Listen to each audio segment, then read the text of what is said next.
respect and value you more when you show that you respect and value yourself. Whatever guy you're stressing over, you will be stressed over another next year. Leave it alone. You cannot outwork inner work. What's up, guys? Welcome back to my channel. XOXO Shiva here. If you're new to the channel, hello and welcome. And if you're an OG subscriber, what's good? Welcome back.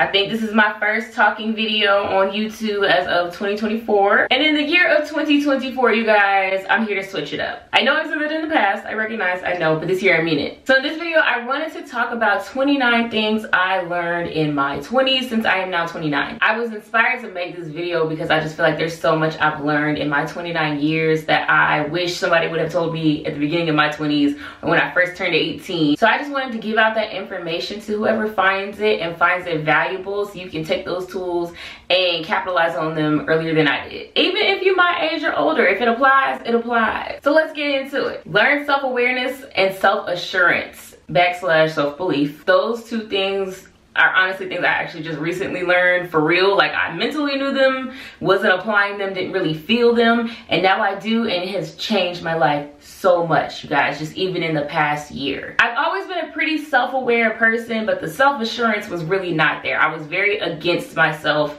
and I didn't even realize it. My voice, my inner voice, was so negative towards me, and I really was not even comprehending that that was not normal, that, you know, it should actually be nice to me, not a bully. But in figuring that out and being in therapy and using those tools I learned to grow, my inner voice is now so much more self-assured, and I walk into rooms way more confident. I'm more confident in the decisions I'm making, and that's something I really wish I had had in my early 20s, especially being someone that has more of a baby face. I know I'm face beat right now, so I don't really look as babyish, but as someone who has a baby face and is, like, you know, beauty standard kind of pretty, it makes people feel like they can try you. And I wish I'd had that self-assurance that I have now back then, because, you know, it would have helped me along those battles that I had to go through, especially when I really was actually young back then. Right now I look young. Back then I really was that young. Not that I'm old now, it's just that I'm not 22. If it's possible for you, don't hurt yourself. Travel. Traveling has been so essential in me growing into the adult that I am today. Even though I did start traveling as a young adult,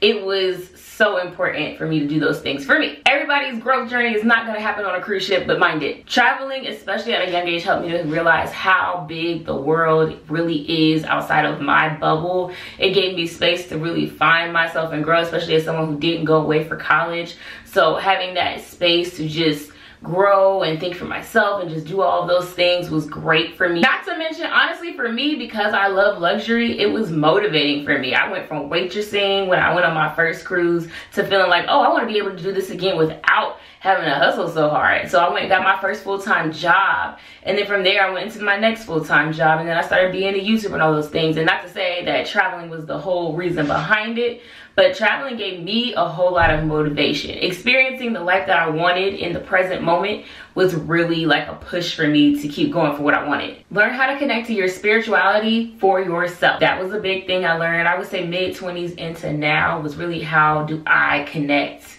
to God and figuring it out for me. It actually used to really hold me back, putting the standards others have and looking at how they connect and what resonates for them onto myself, as that's how it has to resonate, or you know, I'm not doing it right. And when I learned that no, it has to connect for you, and when you're doing it right, it's gonna feel right to you. When I learned those things, I felt so much better. I felt so much more connected. I felt like, oh, okay, I'm starting to get it now. And it actually goes into my next tip, which is learn the difference between anxiety and intuition. When you are connected to whatever higher power you believe in, it is so much easier to realize when you're feeling anxious and it's your ego talking, and when you're actually feeling intuition and it's a warning. Learning the difference between those two was so helpful for me, because while I do have a strong intuition, I also have very strong anxiety as well. When I feel a lot of uncertainty and unsureness and panic, that's anxiety. When I'm feeling calm about what I feel like I need to do and it just feels right, that's intuition. Now, this next one was huge for me, and is actually a very new one, and it's get clear on your values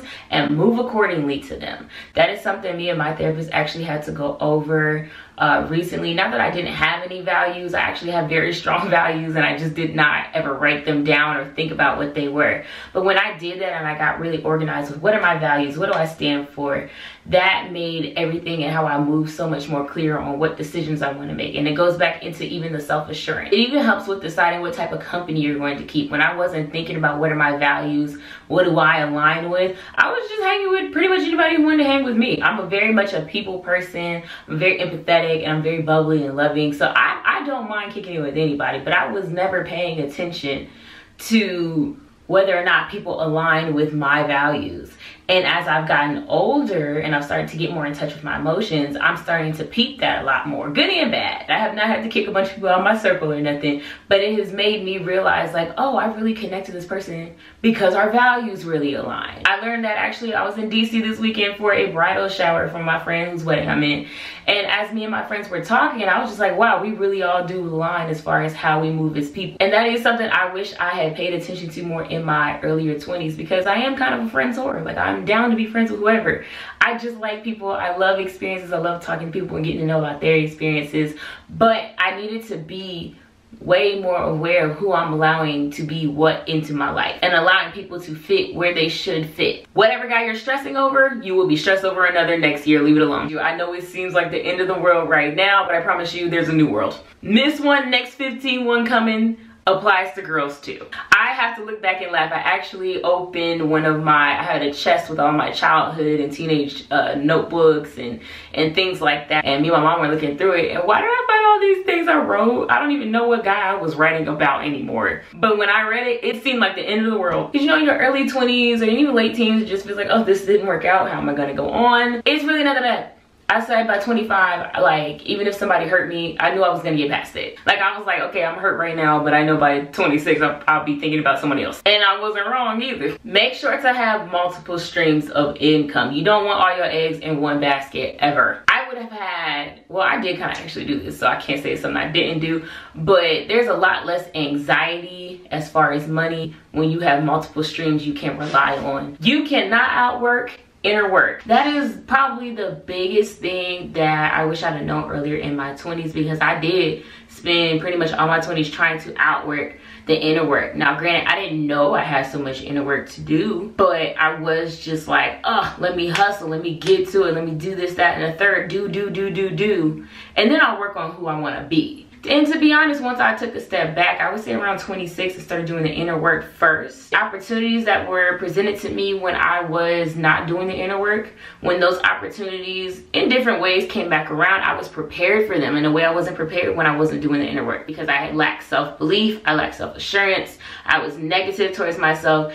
If you're your own biggest bully, you're not gonna really win as far as being an entrepreneur and all that goes. You really have to have a lot of self-belief. You have to be the Lulu in order to win this game. Don't feed too much into this hyper feminine, hyper masculine stuff that people talk about. Yes, you wanna have femininity to you, but no, you don't wanna be completely feminine. You gotta have balance. Everyone needs both energies. You just need them at different times. And if you're actually doing the inner work part like we just talked about, you will find balance. But don't get too caught up in, because it's a very popular topic right now, and I have to be super feminine and I shouldn't speak or have an opinion and things like that. Don't do all that. You want to find your balance. And honestly, you could take thinking about, am I being too masculine or feminine, out of it. If you do the inner work and find your balance, you will naturally find your balance as far as, am I being too feminine or too masculine? You'll know when to apply what energy. Habits are so important to growth. That's one thing I really wish I had doubled down on paying attention to when I was growing. I heard it all the time because I was always watching the motivational things and listening to people's success stories and things like that. But I really wish I had been disciplined about building my success habits. But that's all right, because I'm doing it now. But if you could start that in your early 20s, you really gonna thrive. And part of those habits, I don't care who you are or what works for you, but part of those habits should be starting your day with positivity. That helps set the tone for how your entire day is going to go. It helps to keep you centered, or at least come back to being centered. For me, I wake up in the morning, first thing I do is say a prayer, and then I think of all the things I'm grateful for, because gratitude really does help you to stay centered, because you think of all the times where, hey, this actually worked out for me. Remember that time you was going through that? Remember you made it through it? Remember the time you was going through that? Remember you made it through it then too? And it helped me to start my day just being like, oh, okay, it don't matter what I go through, I'm finna get through it. Also, starting your morning with meditation. It has been so hard for me to get focused with that. I ain't even gonna lie to you and act like, you know what I'm saying, I'm just good at all these positivity things. It is a trip trying to get to myself to meditate every day. But I have to say, when I do stick to it, I feel the difference so much. Learn to be happy by yourself. One of the highest compliments that I get from family and friends around me is that I'm comfortable, you know what I'm saying, by myself. With or without somebody, I'm still good. And that means so much to me because I really do mean that. And I'm not gonna waste years and days and weeks and hours and even minutes and seconds of my life worried about things like that I really don't have any control over. I can control who I am as a person and how I represent myself to the world, but I can't control when I meet the right person, so I'm not gonna stress myself out about it. Your accomplishments as you as a person are just as important. Don't negate yourself because you're not in a codependent situation. Protect your peace and your boundaries. That is huge. I wish I'd had more boundaries. I just really started having boundaries, I would say at 28-ish was when I really started kicking in that I should have boundaries. But that also goes back to knowing your values and things of that nature, and knowing that things that don't align with them don't align with your boundaries. And honestly, if you protect your boundaries, you'll just automatically end up protecting your peace. Which also leads into my next tip, which is it's not pointless to express yourself. For me, most of my life I've had, which is also a reason I wasn't protecting my boundaries, felt like it was kind of pointless to express myself. I've never been that emotionally expressive for real. And I am learning as I have gotten older that it is okay. Even if it's not accepted by the other party, it is okay because it's still accepted by you. I care. And that matters too. It's okay to express myself because it made me feel better. Learn to be more present. This is hard. Still working on it because my mind goes about 5, 6, 7, 8, 9, 10, 11, 12, 13, 14, 15, 16, 17, 18, 19, 20 steps ahead. And while that is great in some arenas, it does well for me in business, it does not do well in your everyday life because you're missing every day because you're 2 weeks ahead or you're 2 weeks behind thinking about the past. You are way more at peace when you are in the present. You still want balance because you still want to think ahead a little bit and you still want to remember the past a little bit, but you want to make sure that on average the majority of the time you are in the present. And that is really hard. Like, that's not something to be like, oh, just do it. No, it's hard, but it is important to make sure you are sitting in those moments because there's lessons to learn. Even if you don't like how the present's going, disassociating is keeping you stagnant. Disassociating is not helping you to grow. You need to be present in the moments even when you don't like them because there's growth in those moments and tools you need to learn to help you in the future. Give yourself grace. And that actually starts with giving other people grace. It's really hard to give yourself grace when you are very judgmental. Now, I've never been a super judgmental person, but I have been a person who's very, very judgmental of myself. And it used to be very hard for me to give myself enough grace. But once you learn how to do those things, not only will it help you to give grace to others, but it really helps you to not be so hard on yourself. That's a big part of not having that negative inner voice, is giving yourself grace. Is recognizing that you're human and you're gonna make mistakes. Things are going to happen. You're not always gonna get it right, and it's okay. You do not have to show up perfect all the time. Don't plan out your life too meticulously, and don't create too many goals that are like outrageous and take that seriously. I'm not gonna tell nobody not to be a dreamer or be delulu, but give yourself grace. That is one thing I definitely had to learn and cope with as of recent years, being 29. Because at 18, I was telling myself, oh, I was going to be 25, sitting on 25 mil like Drake was saying, because I was 18 when that song dropped. I think it was 18, 17 or 18. Either way, I was like, by the time I'm 25, I'm going to be 25 sitting on 25 mil. When I tell you I was 25 sitting on $25, I thought I was going to be one of those rich type of YouTubers that had it all together, like it seemed, and I had like the house, the cars, all those stuff. I just knew that was going to be me. And when that did not turn out that way, oh, did it shake my confidence. Not that I didn't want other people to have success. I've never been a hater in my life, but I was like, can I also have it? No. And it actually really bugged me because I knew once I started doing the inner work, had I did that, had I known to do that, which is why I'm telling y'all now, back then I could have been 25 sitting on 25 mil. I had the hustle, I had the drive, I did not have the gas. I was not gassing myself with the right inner work. You are kind of not the author of your own story. You kind of have to take it step by step, because also a lot of other things happened that I never knew was going to happen. I've done also a lot of things that I never knew I was going to do. A lot of what has happened for me that has built on my success, I didn't have those in my plans. I didn't know that was going to happen. Don't be so married to what you thought it was supposed to be. Learn how to do most of your beauty maintenance yourself. You will save yourself so much time and so much money. I done got to the point now, y'all, where I put a press-on toe on my big toe and I do the gel on the rest of my toes myself. That's like the last step. Like, that was the last infinity stone for me. And I save so much money. I do my own lash extensions, $10 on the eyes. The hair was sent to me, but I also did it myself, clip-ins. So that was free. And then even, like I said, my toes, I do myself now. My nails, I don't have them on right now, but I do the Gel X for myself now, and it stays on pretty much as long as your acrylics would. And it's way cheaper. Control what you can and don't worry about what you can't. This is also a lesson I am still implementing. I don't have it all the way down yet, but I'm working on it. If you spend all your time dwelling on the things that you cannot control, you're just gonna give yourself more anxiety. In those moments, I really do like to give all of my time and energy to things I know I can control. I'm not wasting all my time on stuff I know I can't control, just shooting my blood pressure up. In life, there's gonna be so much that we don't have control over that you're gonna have to be patient about. Start getting work experience as early as possible.